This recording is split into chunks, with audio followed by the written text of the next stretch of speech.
तो आप वहाँ कब गए थे और कब आए और वहाँ पे आपको क्या कुछ मिला? वहाँ पे हमें बैग मिले हैं बच्चों के। गए आप कब थे? मैं गया हूँ पीर को गया हूँ वहाँ पे। अब वापस कब आए? आज मैं वापस आया हूँ आज वापस आए हैं हाँ जी, वहाँ से।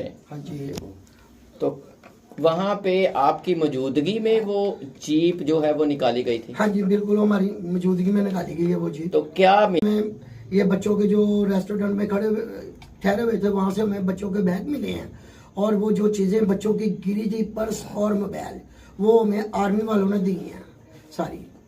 बस यही वो लोग लगे रहे हैं, हमारे सामने लगे रहे हैं, सारा काम करते रहे हम वहाँ पे खड़े रहे हैं उनके साथ।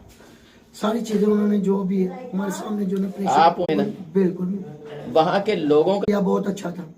वहाँ के लोग जो हैं बहुत अच्छे लोग हैं। वो हमारे यहाँ पे किसी की अगर कोई 10 रुपए गिर जाए ना तो पहले पकड़ के जेब में डालता है। हमारे बच्चों